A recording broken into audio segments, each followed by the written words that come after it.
Hello everyone, welcome to my channel. আজকে আমি তোমাদেরকে চক্রবৃদ্ধি সুদ নির্ণয়ের ক্ষেত্রে একটা বিশেষ পদ্ধতি আজকে তোমাদেরকে আমি দেখাবো। তো এই পদ্ধতির সাহায্যে চক্রবৃদ্ধি সুদ নির্ণয় কত সহজে হবে সেটা তোমরা জানতে পারবে। তো এই যে পদ্ধতি, এই পদ্ধতি আমরা অনুপাত এর মাধ্যমে দেখাবো। তো তাহলে কি হবে যে আমরা যে পদ্ধতিতে আমরা এতদিন বের করতাম, যে ফর্মুলা দিয়ে যেটা বের করতাম, তার থেকে খুব সহজে, সেটা 2 বছরের ক্ষেত্রে হতে পারে, 3 বছরের ক্ষেত্রে, 4 বছর, 5 বছর, 6 বছর, যে কোনো বছরের ক্ষেত্রে চক্রবৃদ্ধি সুদ কত হবে এই অনুপাত, এই নিয়মের সাহায্যে কিন্তু খুব সহজে আমরা কিন্তু করতে পারবো। তো সেটা আজকে দেখাচ্ছি, তোমরা ভিডিওটা পুরোটাই দেখো। তার কারণ এটা দেখানোর পরে সেটা অঙ্কের ক্ষেত্রে বা প্রবলেমের ক্ষেত্রে কিভাবে আমরা ব্যবহার করব এবং কত সহজে তার সমাধান হয়ে যাবে সেটা তোমরা কিন্তু দেখতে পাবে। তো চলো আমরা শুরু করে দিই। যে অনুপাতের মাধ্যমে যেটা করা, সেটা একটা জিনিস প্রথমে তোমাদেরকে বলে রাখি, যে 1 বছরের ক্ষেত্রে যে চক্রবৃদ্ধি সুদ এবং 1 বছরের সরল সুদ, এই 1 বছরের সরল সুদ এবং চক্রবৃদ্ধি সুদের ক্ষেত্রে কোনো রকম কোনো পার্থক্য নেই। কিন্তু 2 বছর থেকে শুরু করে যত যাবে সেক্ষেত্রে কিন্তু চক্রবৃদ্ধি সুদের সঙ্গে সরল সুদের একটা পার্থক্য আছে। তার কারণ চক্রবৃদ্ধি সুদ হচ্ছে কি না, সুদের উপরে আবার সুদ হয়। সুতরাং 1 বছরের ক্ষেত্রে সরল সুদ এবং চক্রবৃদ্ধি সুদ সে তো দুটোই সমান, কিন্তু 2 বছর থেকে সেটা কিন্তু আলাদা হয়ে যাচ্ছে। সুতরাং 2 বছর থেকে আমরা সাধারণভাবে যেটা বের করব সেটা কিভাবে দেখো, অনুপাতের সাহায্যে ভালো করে ভিডিওটা দেখো, তাহলে কিন্তু তোমরা এই অঙ্কগুলো, মানে চক্রবৃদ্ধি সুদ নির্ণয়ের ক্ষেত্রে যে অঙ্কগুলো খুব সহজভাবে তোমরা কিন্তু করতে পারবে। তো প্রথম যেটা বলি সেটা হচ্ছে কি, যে ধরো 2 বছরের ক্ষেত্রে যেটা আর কি, যদি 2 বছরে চক্রবৃদ্ধি সুদ বের করতে বলে, ঠিক আছে, তো 2 বছরের জন্য যদি হয়, ঠিক আছে, 2 বছরের জন্য, তাহলে সেক্ষেত্রে কি হবে না, অনুপাতের দিক থেকে যেটা বললাম, অনুপাত দিয়ে সেটা হচ্ছে কত না 2:1। এইটা আমাদের মনে রাখতে হবে, ঠিক আছে। মনে রাখার কিছুই নেই। 2 বছরের জন্য হলে কত হবে না 2:1 বা 2:1। এইটা মনে রাখলে পরের যেগুলো আছে সেগুলো আমরা কিন্তু এখান থেকে আমরা কিন্তু বের করতে পারবো। তো 2 বছরের জন্য হলে কত হবে 2:1। তো সেটা কিভাবে হবে, অঙ্কের ক্ষেত্রে যখন অঙ্ক করাবো সেখানে আমি দেখিয়ে দেবো। এরপরে যদি 3 বছরের চক্রবৃদ্ধি সুদ বের করতে দেয়, যে 3 বছরের জন্য যদি চক্রবৃদ্ধি সুদ বের করতে দেয়, তাহলে সেক্ষেত্রে কি হবে না, যে ক বছরের জন্য বের করতে দেবে প্রথমে অনুপাতের ক্ষেত্রে, সেটা কি হবে, সেটাই প্রথম হবে। 3 বছরের জন্য, 2 বছরের জন্য হলে কি 2 দিয়ে শুরু হয়েছে, আর 3 বছরে হলে কত হবে না 3 দিয়ে শুরু হবে। তো 3, এরপরে অনুপাতগুলো কি হবে না, এরপরে অনুপাত ওই 2-এর যেটা করেছি সেখান থেকে আসবে। 3-এর পরে কি হবে না, 2-এর যেটা করেছি 2 আর 1 যোগ করব, কত হবে 3। এরপরে কি হবে না, উপরে তো আর কিছু যোগ করার কিছু নেই, তো না থাকলে তখন সেক্ষেত্রে লাস্টে কি হবে না 1 হবে। সুতরাং 3 বছরের জন্য যদি আমি চক্রবৃদ্ধি সুদ বের করতে বলে, তাহলে সেক্ষেত্রে অনুপাত কি হবে না 3:3:1, ঠিক আছে। এবং সেটা কোত্থেকে না 2 থেকে বের করলাম। যদি আমাদেরকে বলে যে 4 বছরের চক্রবৃদ্ধি সুদ 4 বছরের জন্য যদি বের করতে দেয়, তাহলে সেক্ষেত্রে আমরা বের করতে পারবো। সেটা হচ্ছে কি না, 4 বছরের জন্য হলে অবশ্যই শুরুতে কত হবে না 4 হবে, শুরুতেই 4 হবে। 2-এর জন্য 2, 3-এর জন্য 3, তো 4-এর জন্য 4 হবে। এবার কি হবে না 3 থেকে নিয়ে নেব। 3 থেকে কি হবে, 4-এর পরে কত হবে না 3 + 3, তো কত হবে 6। এরপরে কত হবে না 3 + 1, তো কত হবে 4। এরপরে আর তো যোগ করার কিছু নেই, তো যোগ না থাকলে লাস্টে কি হবে না 1 হবে। সুতরাং 4 বছরের ক্ষেত্রে বা 4 বছরের জন্য যদি কোনো চক্রবৃদ্ধি সুদ বের করতে বলে, সেক্ষেত্রে অনুপাত কি হবে না 4:6:4:1, ঠিক আছে। 4, 6, 4, 1। তো তোমাদের মনে থেকে যাবে, তার কারণ যত প্র্যাকটিস করবে তত হয়ে যাবে। আর যদি মনে নাও থাকে, তাহলে যেভাবে 2 বছর থেকে আমরা সহজে বের করলাম, তোমরাও সেটা কিন্তু খুব সহজে বের করতে পারবে। এরপরে ধরো যদি 5 বছরের জন্য বের করতে দেয়, যে 5 বছরের জন্য যদি কোনো চক্রবৃদ্ধি সুদ কোনো একটা টাকার বের করতে দেয়, তাহলে সেক্ষেত্রে কত হবে 5 বছর হলে অবশ্যই শুরুতেই তো 5 হবে। এরপরে কত হবে না 4 থেকে নেব, 4 আর 6 কত হয়ে যাবে না 10। এরপরে কত হবে 6 আর 4 কত হবে 10 হবে। এরপরে কত হবে 4 আর 1 কত হবে 5 হবে। আর যোগ করার কিছু নেই, তো লাস্টে কত হয়ে যাবে না 1 হয়ে যাবে। সুতরাং 5 বছরের ক্ষেত্রে কত হচ্ছে 5:10:10:5:1। তো দেখতে অনেকটা বড়, কিন্তু আমরা যখন অঙ্ক করব তখন কিন্তু কত সহজ হবে সেটা তোমরা বুঝতে পারবে। ধরো এরপরে আর একটা লিখে দিই, যে 6 বছরের জন্য যদি কোনো চক্রবৃদ্ধি সুদ বের করতে বলে, তাহলে সেক্ষেত্রে আমরা করতে পারবো। 6 দিয়ে হলে কী হবে, 6 দিয়ে অবশ্যই শুরু হবে। এরপরে কত হবে না 5 আর 10 যোগ করব, তো সেক্ষেত্রে কত হবে 15 হবে।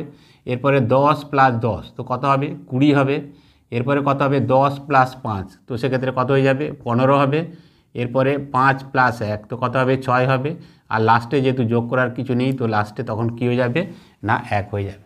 তাহলে এইভাবে তোমরা বুঝতেই পারছো যে 2 বছর, 3 বছর, 4 বছর, 5 বছর, 6 বছর এই যে অনুপাতের সাহায্যে যে চক্রবৃদ্ধি সুদ নির্ণয় করা, সেটার জন্য এখান থেকে একটা জিনিস পরিষ্কার যে ক বছরের জন্য বলবে সেটার জন্য প্রথমে সেইটাই হবে। 2 বছরের জন্য 2 শুরু হবে, লাস্টে 1 শেষ হবে। 3 বছরের জন্য 3 দিয়ে শুরু, লাস্টে 1 শেষ। 4-এর ক্ষেত্রে 4 দিয়ে শুরু, সবার কিন্তু শেষে কিন্তু কি আছে না 1ই আছে। এবং শুরুটা কি না যে ক বছরের জন্য হচ্ছে সেই ক বছর দিয়ে শুরু হবে। যদি 5 বছর হয় তাহলে শুরুতেই 5, 6 বছর হলে কী হবে, 6 বছরের জন্য সুদ বের করতে বললে শুরুতেই 6 হবে এবং সবগুলোর ক্ষেত্রে কি আছে না লাস্টে 1 আছে। তো ঠিক একই নিয়মে তোমাকে যদি বলে 7 বছর এবং 8 বছর যদি বের করতে বলে, তাহলে সেক্ষেত্রে তো সহজেই তোমরা 7 বছর বললে 6 থেকে তোমরা সেটা করতে পারবে। সুতরাং এটা এইভাবে দেখতে অনেক বড় লাগছে যে মনে করে রাখবো, মনে রাখার আদৌ কোনো দরকার নেই। তার কারণ পরীক্ষার ক্ষেত্রে সাধারণভাবে এই 4 বা 5 সাধারণভাবে 2, 3, 4 বছরের জন্য চক্রবৃদ্ধি সুদ সাধারণভাবে বের করতে দেয়। সুতরাং যদি মনে নাও থাকে তাহলে সেক্ষেত্রে শুধু 2 বছরের জন্য যেটা সেটা মনে রাখলে হবে। 2 বছরের জন্য অনুপাতটা কত না 2:1। তাহলে সেখান থেকে আমরা সহজে 3 বের করলাম কী করে না 3 তো যে ক বছরের জন্য সেটা তো 3 দিয়ে শুরু হবেই। এরপরে কি হবে না 2-এর থেকে 2 আর 1 3, আর কিছু নেই, মানে লাস্টে কত হবে 1। ঠিক একই রকমভাবে 4 বছরের ক্ষেত্রে 4 দিয়ে শুরু হবে, তারপর 3 থেকে নিয়ে নিচ্ছি 3 আর 3 6, 3 আর 1 4, লাস্টে আর যোগ করার কিছু নেই, মানে লাস্টে কত হয়ে যাচ্ছে তো 1 হয়ে যাচ্ছে। তো এই পদ্ধতি দিয়ে আমরা করব। তো আমরা অঙ্ক নিয়ে দেখব যে এই পদ্ধতির সাহায্যে কীভাবে কত সহজে করা যায়। তো সুতরাং এইটাকে তোমরা খেয়াল করো বা মনে রেখো, পুরোটা মনে রাখার দরকারও নেই। শুধুমাত্র 2 বছরের যে অনুপাত 2:1 বা 2:1 এটাই শুধু মনে রাখলে হবে। তাহলে কিন্তু অঙ্কগুলো খুব সহজে চক্রবৃদ্ধি সুদ নির্ণয়ের ক্ষেত্রে অঙ্কগুলো খুব সহজে আমরা কিন্তু করে ফেলব। তো চলো এবার আমরা অঙ্ক নিয়ে দেখি যে সেইটার সাহায্যে এই নিয়মের সাহায্যে অনুপাত এই নিয়মের সাহায্যে চক্রবৃদ্ধি সুদ কত সহজে নির্ণয় করা যায়। তো দেখো প্রথম উদাহরণ নিয়েছি, একদম সহজ উদাহরণ। সেটা হচ্ছে কত না বার্ষিক 5% হারে 4000 টাকার 2 বছরের চক্রবৃদ্ধি সুদ কত। আমরা যেটা আগে ফর্মুলা অ্যাপ্লাই করতাম, এখন আমরা এই অনুপাত যেটা দেখলাম সেটার সাহায্যে কিভাবে করছি। দেখো এখানে যেটা আসল যেটা সেটা হচ্ছে কত না 4000 টাকা, ঠিক আছে। এবং এখানে সুদের হার কত বলেছে না 5%। সুতরাং প্রথমে আমরা বের করব 2 বছরের জন্য যেহেতু আছে, তাহলে প্রথমে কি আছে না দুবার বের করব। প্রথম হচ্ছে কত না 4000 টাকার 5%, তার মানে কত না 5/100। তো সেক্ষেত্রে কত হয়ে যাবে, দুটো শূন্য কাটলাম, এখানে দুটো শূন্য, 40 × 5, তো সেক্ষেত্রে কত হয়ে যাবে না 200 টাকা। এটা হলো একবার। এরপরে হচ্ছে এই যে 200 টাকা, সেই 200 টাকাকে আরেকবার করব। 200 টাকার কত না সেই 5% হারে, তাহলে সেক্ষেত্রে কত হবে না 5/100। তাহলে সেক্ষেত্রে দুটো শূন্য কাটলাম, এখানে দুটো শূন্য কাটলাম, তো সেক্ষেত্রে কত হবে না 2×5 = 10। ব্যাস আমাদের অঙ্ক হয়ে গেল। যেহেতু 2 বছরে বলেছে এবং অনুপাত যেটা একদম 2 বছরে যেটা শুরুতে করেছিলাম সেটা হচ্ছে কত না 2:1, আমরা এটাই বলেছিলাম 2 বছরের জন্য, ঠিক আছে। তো যে 2 বছর বলে আমরা 2 বছর করলাম, 3 বছর হলে 3 বছর করতে হবে। তাহলে 2:1 মানে কি, এই প্রথম যেটা বেরিয়েছে সেটা 2-এর নিচে লিখব, সেটা হচ্ছে কত না 200 টাকা। এবং যেটা 2 নম্বরে লিখেছি সেটা কত না এখানে লিখব, সেটা হচ্ছে কত না 10 টাকা। তো এদের ক্ষেত্রে জাস্ট আমরা কি করব না গুণ করে দেব। তাহলে 200কে যদি 2 দিয়ে গুণ করি তাহলে সেক্ষেত্রে কত হবে 400 টাকা, প্লাস 10কে যদি 1 দিয়ে গুণ করি তাহলে সেক্ষেত্রে কত হবে না 10 টাকা। তো সেক্ষেত্রে আমাদের 400 + 10, তো সেক্ষেত্রে আমাদের উত্তর কত হয়ে যাবে না 410 টাকা হচ্ছে উত্তর। একদম সহজ পদ্ধতি অনুপাতের সাহায্যে, যেটা আমরা এতক্ষণ দেখলাম যে অনুপাতের সাহায্যে কিভাবে হবে। একদম শুরুতেই যেটা 2 বছরের জন্য যেটা অনুপাত ছিল সেটা হচ্ছে কত না 2:1। তো অনুপাত 2 আর অনুপাত 1, তাহলে সেক্ষেত্রে আমাদের 2 বছরের জন্য দুবার করতে হচ্ছে। প্রথমে 4000 টাকার 5%, তো 4000 টাকার 5% কত 4000 × 5/100, 200 টাকা। এবার যেটা বেরোলো তার আবার 5%, তাহলে 200 টাকার 5% মানে 200 × 5/100, তো সেক্ষেত্রে কত হচ্ছে 10। এবার আমাদের যে অনুপাত ছিল 2:1, তাহলে প্রথম যেটা বেরিয়েছে সেটা ওই 2-এর নিচে করছি, আর পরে যেটা বেরিয়েছে সেটা পরের যে অনুপাত তার নিচে লিখছি, জাস্ট গুণ করে দিচ্ছি। 200 2-এ কত হবে 400, প্লাস 10 × 10, তো সেক্ষেত্রে 400 + 10, তো এক্ষেত্রে চক্রবৃদ্ধি সুদ কত হবে 410 টাকা হবে। তো 2 বছরের ক্ষেত্রে হলো। আশা করি তোমরা পুরোপুরি ক্লিয়ারলি তোমরা বুঝতে পেরেছো, কঠিন কিছুই নেই, একদমই সোজা। সুতরাং যখনই চক্রবৃদ্ধি সুদ আসবে দু বছরের ক্ষেত্রে সরাসরি তোমরা এই নিয়ম অ্যাপ্লাই করবে, দেখবে খুব সহজেই কিন্তু তোমাদের উত্তর হয়ে যাবে। তো 2 বছর গেল, এরপর আমরা দেখে নিই 3 বছরের জন্য। এবারের প্রশ্ন দেখো, 3 বছরের জন্য চক্রবৃদ্ধি সুদ কত হবে? তো বার্ষিক 5% হারে 8,000 টাকার 3 বছরের চক্রবৃদ্ধি সুদ কত? তো আমরা 2 বছর তো বের করে নিয়েছি, 3 বছর আমরা দেখে নিই। তো 3 বছর এক্ষেত্রে আসল কত দিয়েছে? না আসল দিয়েছে কত? 8,000 টাকা, এবং সুদের হার কত দিয়েছে? না 5%। তাহলে সেক্ষেত্রে আমরা প্রথমে বের করে নেব যে 8,000 টাকার যদি 5% হয় তাহলে সেক্ষেত্রে কত হবে? না 5/100।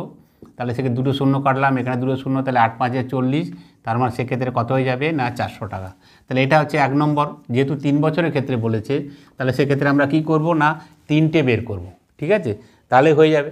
এবার 2 এর ক্ষেত্রে কী হবে? যেটা বেরিয়েছে 400 টাকা তার আমরা নেব। 2 নম্বরের ক্ষেত্রে তার সেই 400 টাকা যেটা, তার 5% মানে 5/100। তাহলে এক্ষেত্রে কত হবে? দুটো শূন্য, এখানে দুটো শূন্য কাটলাম, 4×5 এক্ষেত্রে কত হয়ে যাবে? না 20 টাকা। এবার 3 নম্বরের ক্ষেত্রে আমরা যেটা বের করব সেটা হচ্ছে কি, যে 20 টাকা বেরিয়েছে তার আবার 5%, মানে 20 টাকার 5% মানে কত? 20, 5/100। তো সেক্ষেত্রে কত হয়ে যাবে? না 20, 5-এ 100, 5 এবং 5 কাটলাম, তো সেক্ষেত্রে কত হয়ে যাবে? সবই কেটে গেল, তার মানে সেক্ষেত্রে থাকবে কত? না 1 থাকবে। তো এই যে 3টে বছর, 3 বছর মানে কত? আমরা 3 বার বের করতে হবে। 2 বছরের ক্ষেত্রে আমরা 2 বার বের করেছিলাম। 3 বছরের ক্ষেত্রে প্রথম যেটা বেরিয়েছে সুদ, তার আবার সুদ বের করছি 5%, এবং লাস্টে তার আবার 5% সুদ বের করছি। তাহলে এইভাবে আমরা 3 বছরে যেন কতবার? 1 বার, 2 বার, 3 বার বেরিয়ে গেছে। এবার আমরা সরাসরি চলে আসি, এখন 3 বছরের যে অনুপাত সেটা কত? বলে 3 বছর তো স্যার অনুপাত মনে নেই। মনে না থাকলেও হবে, আমরা যেটা বলেছিলাম যে 2 বছরেরটা শুধুমাত্র মনে রাখলে হবে, তাহলে সেখান থেকে আমরা খুব সহজে কিন্তু 3 বছরে কত সেটা আমরা বের করতে পারবো। তবে তোমরা প্র্যাকটিস করতে করতে তোমাদের মনে থেকে যাবে। সেটা হচ্ছে কত? না 3 বছরে হলে প্রথমে কত হবে? না 3 তো হবেই, তাই না? যে বছরের জন্য শুরু হবে সে বছর দিয়ে, সেই সংখ্যা দিয়ে শুরু হবে এবং শেষ হবে কত? না 1 দিয়ে, ঠিক আছে? তাহলে 3 দিয়ে হলো, এরপরে কত হবে? না 2 আর 1 3, আর তো কিছু নেই, তো লাস্টে কত হবে? না 1 হবে। সুতরাং 3 বছরের ক্ষেত্রে যেটা অনুপাত সেটা হচ্ছে কত? না 3:3:1। ব্যাস, আমাদের 3টে বেরিয়ে গেছে, এখানেও 3টে বেরিয়ে গেছে। তাহলে প্রথম যে অনুপাত তার নিচে কত লিখে দেবো? না 400। তাহলে এটার ক্ষেত্রে হচ্ছে 400। পরে যেটা বেরিয়েছে সেটার নিচে কত লিখব? না 20 টাকা লিখব, এবং লাস্টে যে অনুপাত বেরিয়েছে তার নিচে কত লিখব? না 1 টাকা লিখব। ব্যাস, এগুলোকে আমরা গুণ করে দেবো, তাহলে আমাদের অঙ্ক উত্তর বেরিয়ে যাবে। তাহলে 400 × 3, তো সেক্ষেত্রে কত হয়ে যাবে? 4×3 = 1200 টাকা, প্লাস 20 × 3, তো কত হবে? 60 টাকা, প্লাস 1 × 1, তো সেক্ষেত্রে কত হয়ে যাবে? না 1 টাকা। এগুলো যদি যোগ করে ফেলি, 1200 + 60 + 1, তো সেক্ষেত্রে আমাদের উত্তর কত হয়ে যাবে? না 1261 টাকা। এই অঙ্কের ক্ষেত্রে চক্রবৃদ্ধি সুদ, ঠিক আছে? তাহলে বুঝতেই পারছো একদম সহজ অনুপাতের সাহায্যে, এবং এই অনুপাত শুধুমাত্র 2 বছরের ক্ষেত্রে মনে রাখলে সেখান থেকেই আমরা সহজে 3 বের করে ফেলতে পারবো। আর তোমরা প্র্যাকটিস করলে তো হয়ে যাবে। 2 বছরের ক্ষেত্রে 2:1, 3 বছরের ক্ষেত্রে কত? না 3:3:1, ঠিক আছে? সুতরাং 2 বছরের ক্ষেত্রে যেটা আমরা 2 বার বের করেছিলাম, 3 বছরের ক্ষেত্রে সেটা আমরা কবার বের করলাম? না 3 বার বের করলাম, 1 বার, 2 বার, 3 বার। প্রথম যে সুদ হলো তার পরের বারে আবার তার 5%, এবং যে সুদটা হলো তার আবার 5%। সুতরাং 3 বছরের ক্ষেত্রে 3 বার, তারপরে অনুপাতের নিচে বসে আমরা জাস্ট গুণ করে যোগ করে দেবো, তাহলে সেক্ষেত্রে খুব সহজে আমাদের কিন্তু উত্তর চলে আসবে। তো বুঝতেই পারছো যে প্রথম যে 2 বছর দেখালাম এবং পরে এখন যেটা দেখালাম 3 বছর, আশা করি তোমরা বুঝতে পেরেছো। তো যেহেতু 3 বছর বা 4 বছর, 2 বছর, 3 বছর, 4 বছর সাধারণভাবে এই অঙ্কগুলো পরীক্ষায় দেয়। তো 3 বছরের পরে এরপরে তোমাদেরকে দেখাচ্ছি 4 বছরেও কীভাবে আমরা সহজে বের করতে পারবো। এবারে যে উদাহরণ দেখো সেটা হচ্ছে 4 বছরে। তার কারণ তোমাদের প্রথমেই বলেছিলাম যে সাধারণভাবে আমাদের পরীক্ষায় 2 বছর, 3 বছর, 4 বছর সাধারণভাবে এইগুলোই দেয় আর কি। তো 2 এবং 3 বছর তো করিয়ে দিয়েছি। তো এবার আমরা করে নিই 4 বছরে কত। তো এখানে কি দিয়েছে? বার্ষিক 10% হারে 20,000 টাকার 4 বছরের চক্রবৃদ্ধি সুদ কত। তাহলে এক্ষেত্রে যেটা আসল যেটা সেটা হচ্ছে কত, না সেটা হচ্ছে 20,000 টাকা, ঠিক আছে? এবং সুদের হার কত, না সুদের হার হচ্ছে 10% বা 10%। তাহলে এক্ষেত্রে 4 বছর যেহেতু বলেছে আমরা 4 বার করে নেব। তো একদম শুরুতে যেটা করে নিচ্ছি সেটা হচ্ছে কত, না 20,000 টাকার প্রথমে কত হবে, না 10%। তাহলে 10% মানে কত, না 10/100। তাহলে সেক্ষেত্রে কত হয়ে যাবে? এখানে একটা শূন্য কাটলাম, একটা শূন্য, এই একটা শূন্য এখানে কাটলাম, তাহলে কত হয়ে যাচ্ছে? না 2,000 টাকা। তো এটা গেল কি, না 1 নম্বরে। তো আমাদের এভাবে 4 বছরে বের করতে হবে। তো 2 নম্বরের ক্ষেত্রে কি হবে, না যেটা বেরিয়েছে সুদটা 2,000 টাকা, তার আবার আমরা কি করব না, তার আবার 10% বের করব। তো সেক্ষেত্রে 10% কত হবে, একটা শূন্য কাটলাম, এখানে একটা শূন্য, তাহলে সেক্ষেত্রে কত হয়ে যাচ্ছে না, এখানে হচ্ছে কত না 200 টাকা, দুবার হয়ে গেল। এরপর হচ্ছে কত না 3বার, 3 নম্বরে কী হবে, যে 200 টাকা বেরিয়েছে তার আবার কি করব না, তার আবার 10%, তাহলে 200 গুণিতক 10/100, তাহলে সেক্ষেত্রে কত হয়ে যাচ্ছে, একটা শূন্য, এখানে একটা শূন্য, এখানে শূন্য, তো সেক্ষেত্রে কত হয়ে যাচ্ছে না 20 টাকা। এবার লাস্টে যেটা 4 নম্বরে যেটা বের করছি, সেটা যে 20 টাকা বেরিয়েছে সেই 20 টাকার আবার 10%, মানে 10/100, তো সেক্ষেত্রে কত হয়ে যাবে, এখানে একটা শূন্য, এখানে একটা শূন্য, দুটো শূন্য কেটে দিলাম, তাহলে সেক্ষেত্রে কত থাকছে না স্রেফ 2 থাকছে। তাহলে 4 বছরের জন্য আমরা স্রেফ 4টে বের করে ফেললাম, 1 2 3 4, ঠিক আছে। এবার আমাদের কি হবে না, অনুপাত কত হবে, 4 বছরে যে অনুপাত বলে, 4 বছরের অনুপাত তো স্যার মনে নেই, আসলে মনে রাখার কোনো ব্যাপার নেই, একদম যদি মনে না থাকে 2 বছর থেকে শুরু করবে, বা যেহেতু একটু আগে আমরা 3 বছরে শুরু করলাম, 3 বছরের ক্ষেত্রে কত না 3:3:1। সুতরাং তোমরা প্র্যাকটিস করলে এগুলো খুব সহজে মনে থাকবে। 2 বছরের ক্ষেত্রে 2:1, 3 বছরের ক্ষেত্রে 3:3:1। সুতরাং 4 বছরের ক্ষেত্রে যদি মনে না থাকে তাহলে 2 বা 3 থেকে তোমরা সহজে বের করতে পারবে। তাহলে 4 বছরের ক্ষেত্রে কত হবে, 4 বছরের ক্ষেত্রে প্রথমেই তো 4 তো হবেই, তাই না, যেহেতু 4 বছরের ক্ষেত্রে। এরপরে কত হবে না 3 আর 3 6, এরপরে কত হবে 3 আর 1 4, লাস্টে আর যোগ করার কিছু নেই, তো লাস্টে কত হবে 1 হবে। সুতরাং 4 বছরের ক্ষেত্রে কত হবে না 4 6 4 6, এইটুকু মনে রাখলে হবে। 2 বছরের ক্ষেত্রে 2 আর 1, 3 বছরের ক্ষেত্রে 3 3 1, আর 4 বছরের ক্ষেত্রে 4 6 4 1, ঠিক আছে। যদি মনে না থাকে তাহলে সরাসরি 2 বছরে যেটা 2:1 সেখান থেকে আমরা সরাসরি বের করতে পারবো। তাহলে 4 বছরের জন্য অনুপাত কত না 4:6:4:1, তাহলে আমাদের হয়ে গেল, ঠিক আছে। তো এরপরে এখানে 6 কী করে এলো, 4-এর জন্য 4 শুরু, লাস্টে 1 হবে, 6 বলতে 3 + 3 6, 3 + 1 4, আর লাস্টে কিছু নেই মানে 1। তাহলে এক্ষেত্রে এবার আমরা করে ফেলবো যে 4টে যেটা বেরিয়েছে পরপর বসিয়ে দেবো।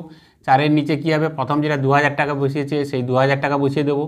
পরে 2 নম্বরে যেটা বেরিয়েছে 200 টাকা, সেটা 2 নম্বর অনুপাতের ক্ষেত্রে বসাবো।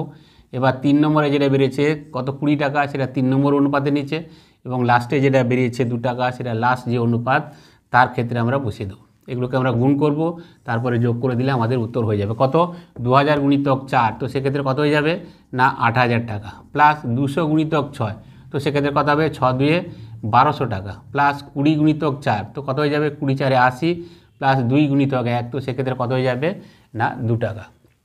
তাহলে এক্ষেত্রে এটাকে যদি আমরা যোগ করে ফেলি তাহলে আমার হয়ে যাবে কত না 8000 প্লাস 1200 প্লাস 80 প্লাস 2, ঠিক আছে। তাহলে 8000 আর 1200 কারণ 9200, 9280 82, তাহলে 9000 কত হচ্ছে 9282 টাকা হচ্ছে চক্রবৃদ্ধি সুদ কার না 20000 টাকার 4 বছরে এবং 10% হারে।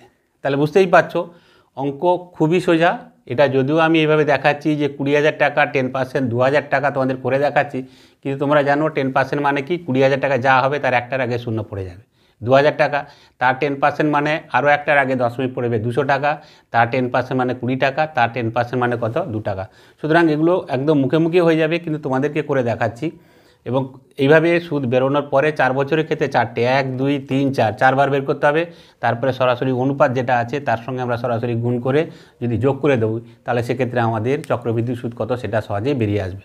সুতরাং এখানে যেটা বেরিয়েছে যে 10% হারে 20000 টাকা 4 বছরের চক্রবৃদ্ধি সুদ, সেটা খুব সহজে আমরা বের করতে পারলাম। সেটা হচ্ছে কত না 9282 টাকা। তো তোমাদেরকে 3টে উদাহরণ নিলাম, সেটা হচ্ছে কত না 2 বছরের ক্ষেত্রে চক্রবৃদ্ধি সুদ কত, 3 বছরের ক্ষেত্রে কত, 4 বছরের ক্ষেত্রে কত।